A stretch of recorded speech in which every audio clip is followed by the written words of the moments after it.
Alors pour commencer, juste introduire un concept qui m'a toujours interpellé, c'est l'histoire de Nadav Avihu. Ça veut dire que savoir Nadav Avihu. Nadav Avihu, quand ils sont venus pour faire l'inauguration du Mishkan, les deux enfants donc de Aaron à Cohen, des super méga tzadikim, malheureusement il y a eu un Shzara. Ils ont apporté ce qu'on appelle un feu étranger et la sanction a été immédiate et ils ont péri sur place. Pourtant, comment se fait-il? Des méga tzadikim comme ça. Le Zohar nous donne la réponse. Biglal shelo itnasebu. La sanction a été très dure et immédiate parce qu'ils ne s'étaient pas mariés. Pourquoi? Alors Rabbi Nathan il explique que vous n'avez qu'un seul but, c'est de s'élever dans la sainteté, grandir dans le Darat, dans la plus grande kedusha possible et imaginaire qui soit. Et c'était leur désir le plus profond, leur ratson. C'est magnifique. Non, Akadosh Baruch Hu n'est pas d'accord avec cette approche. Si tu n'es pas marié, alors tu es passé à côté complètement du projet de la vie et de toute sainteté potentielle. Donc à partir de là, on voit qu'Akadosh Baruch Hu va définitivement nous indiquer un concept extrêmement important. C'est quoi? C'est l'importance fondamentale du mariage. Réussir son mariage, c'est réussir sa vie, c'est atteindre la shlemout et la perfection. Et si on passe à côté, on est passé à côté de tout. Mon Rav, Zechet Tzadik HaShira, le Rav Basri, une fois vous avez dit dans un cours, si un jour vous avez à prendre un choix, vous devez faire une décision entre favoriser votre conjoint ou vos enfants, qu'est-ce que vous ferez? Tout le monde en a tous répondu, les enfants. C'est très naturel comme réponse. Ils répondent faux. D'abord et avant tout le conjoint. Réussir son mariage n'est pas une option, c'est vital pour son existence et son passage ici, dans ce monde. Alors allons-y doucement. En vérité, je vais m'adresser beaucoup plus aux hommes qu'aux dames, mais les dames vont apprécier certainement. Parce que si on comprend que l'élément actif dans le couple, c'est l'homme, et que la femme est plus en réaction qu'en action, c'est normal, c'est ce qu'on appelle le mashpia et le mekabel en hébreu, alors on va comprendre la dynamique et la synergie qui va s'établir dans un couple. Nadav Avihu, pour prendre l'exemple, pourquoi ils ne voulaient pas se marier? Parce qu'ils avaient l'impression que se marier, c'est plus un boulet qu'autre chose. Ça va les empêcher de continuer à grandir spirituellement. Et Hachem leur dit, c'est l'inverse. Vous n'avez rien compris. Le but du mariage, c'est de te faire grandir. Monsieur, vous voulez atteindre votre shlemout à tous les niveaux, matériellement, spirituel, la richesse, dans tous les aspects de la vie, ne passe que par la femme. Isha Banta, la Gemara a dit, la femme, c'est elle qui te construit. C'est elle qui peut amener l'homme à son plein potentiel. Si un homme ne comprend pas ça, alors il passera complètement à côté de sa propre réussite. La femme, c'est le secret du développement et du succès de l'homme. Le plein potentiel. Jusqu'à quand on est jeune, c'est nos parents qui nous éduquent, c'est nos parents qui nous font grandir. Mais il y a un relais qui se fait sous la choupa. Nos parents nous amènent sous la choupa et il y a un transfert qui se fait. Maintenant, c'est les conjoints qui vont grandir mutuellement. Le Talmud du Harizal, Rabbi Chaim Vital, il nous dit que tout le but de ce monde, c'est le Tikkun HaMidot. Et qui est l'être qui peut nous réparer le plus et réparer nos midot, c'est notre conjoint. Les conjoints, c'est qu'à travers justement un affrontement qu'on peut arriver. Et cet aller-retour, qu'on va arriver à grandir et à s'installer. Mais on va aller plus loin et un peu plus profondément. La femme, qu'est-ce qu'elle représente un peu dans la Kabbalah, dans la Chassidut? Elle représente ce qu'on appelle la Malchut, la royauté, l'autorité. Elle représente un peu ce que Shabbat représente. Shabbat Malketa, vous avez remarqué que le Shabbat est au féminin. Pourquoi? C'est quoi la Malchut? La Malchut, ce qu'on lui donne, c'est qu'elle est comparée à la lune. Et tout ce qu'elle reçoit, c'est la lumière du soleil. Et elle fait une réflexion de cette lumière. Mais c'est plus que ça, en vérité. La Malchut, elle produit, comme le Shabbat. Shabbat, on appelle ça le Mekor HaBeracha. Ok? Shabbat Malketa, la reine Shabbat. La reine, c'est féminin, évidemment. Qu'est-ce que c'est Shabbat? Notre ami nous enseigne. Les 6 jours de la semaine, on travaille, on investit dans Shabbat. Mais après, qu'est-ce que Shabbat devient? Le Mekor HaBeracha. Quand on a compris cette comparaison, c'est exactement la femme. La femme, c'est le pouvoir matriciel. C'est la force de développement par excellence. Quand on investit chez la femme, et le premier investissement le plus fondamental qui est de donner la vie, qu'est-ce qu'un homme y donne à sa femme? Petite graine, microscopique, même pas visible à l'œil nu. Qu'est-ce qu'elle arrive à faire au bout de 9 mois? Lui sortir un beau bébé. Magnifique. La femme, c'est la capacité de tout développer. L'homme, il est mashpia. L'homme, il agit. Et la femme, elle prend ce koar. C'est comme un peu le concept de la terre. La terre, qu'est-ce qu'elle fait? On plante une graine, petite graine. 1 an plus tard, un arbre, un pommier, des fleurs, un amandier, tout. Un tout petit truc.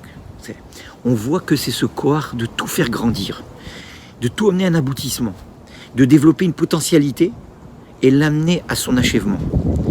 Alors il faut comprendre que nos épouses, ils sont la force motrice de notre réussite et de nous amener à notre plein potentiel.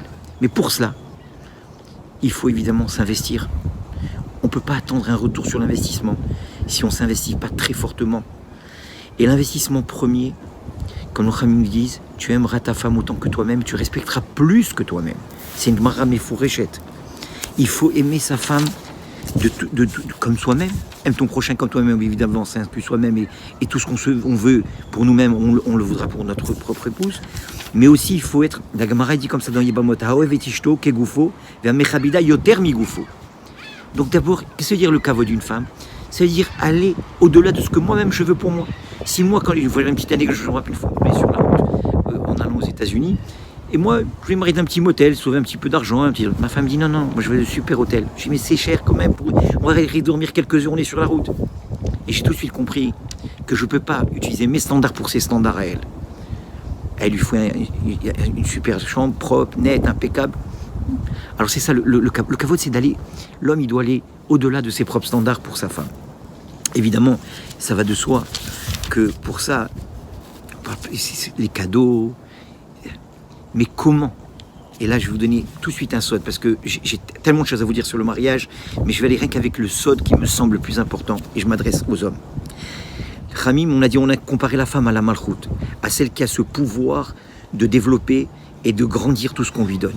Mais la malchoute, elle est associée à un truc essentiel. Et celui qui comprend ça et qui applique cette recette, mariage garanti, mariage réussi garanti, bracha garanti. Parce que la femme, c'est la choma, c'est celle qui donne la parnassa, c'est celle qui donne la bracha. Rava, il dit dans Baba Metzia, il dit, si vous voulez vous enrichir, honorez vos femmes. Honorez, comme on honore le Shabbat, honore ta femme, avec des cadeaux, avec la bracha. Mais surtout, écoutez bien, Malchut paix, c'est écrit dans Ptiechat Eliyahu Navi. La Malchut, elle n'agit qu'en fonction de la paix, et de la bouche. Paix, c'est la bouche. Quand quelqu'un, il est mechabed de sa femme, c'est pas rien que les bijoux, les cadeaux, les diamants. Vous avez fait un test. Donnez un cadeau à votre femme sans rien dire. Pas un petit mot, pas une parole. Même si c'est un super beau diamant. C'est bien, elle appréciera certainement. Mais pas comme si vous lui offrez une fleur avec des super mots, une poésie et des belles paroles. La femme est très sensible à la parole de son mari. Elle s'attache à chaque mot que son mari va prononcer. Elle donne une importance au détail du détail dans les paroles de son mari. Si un mari sait comment honorer sa femme, avec des belles paroles, des paroles positives, des paroles d'encouragement, et il la sort de sa détresse naturelle, parce que la femme a tendance à descendre un peu dans la déprime. C'est pas moi qui le dis, c'est Shlomo Meler, Ragla Yordot Mavet. Et le but de l'homme, c'est d'aimer sa mère, c'est d'élever sa femme. Parce qu'une fois qu'il s'est investi sur elle, une fois qu'il lui a donné la simra, une fois qu'il lui a donné le kavod et le respect qu'elle mérite, et il lui a donné à travers surtout des belles paroles, avec des paroles d'encouragement, des paroles positives, des paroles qui lui donnent une valeur et qui lui montrent combien elle est précieuse à ses yeux, qui lui montrent combien elle a une valeur inestimable et qu'elle est irremplaçable. Malheureusement, on est à l'ère du jetable. Aujourd'hui, les gens y jettent tout. Et ils ont l'impression qu'ils vont jeter celle-là, ils vont trouver une autre. C'est de la folie complète. Mais elle est unique au monde et il n'y a personne d'autre à part elle. Celui qui donne ce sentiment à sa femme et cette réalité, c'est vrai que de la poudre aux yeux, ça doit être vraiment donc des paroles authentiques et faire sentir ça à sa femme.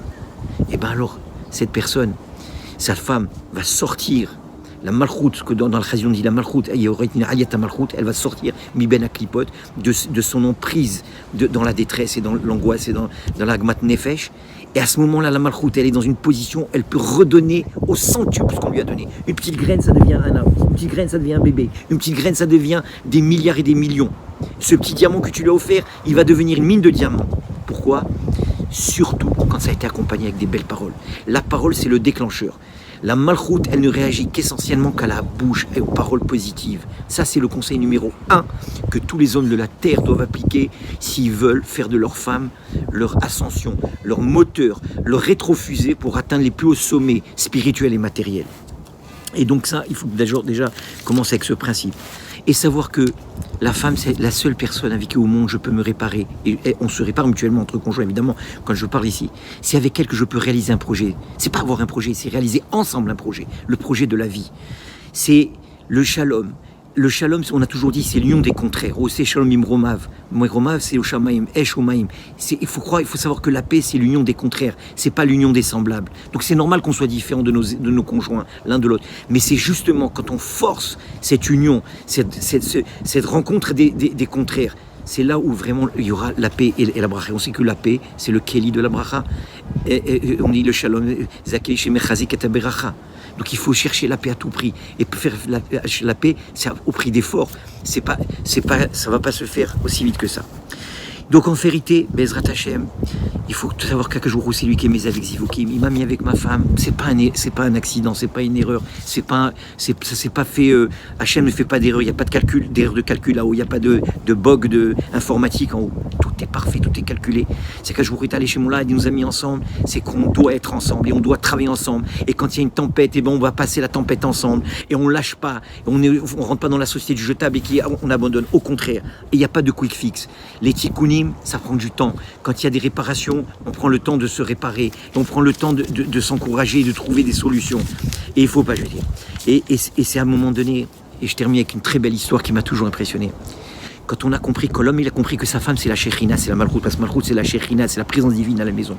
On dit qu'une fois Rav Shlomo Olbach, qui était le Posek Halacha de Yerushalayim dans la décennie précédente, vous savez que le matin, quand lui quittait la maison, il quittait tout débridé, n'importe comment, et débraillé à la limite.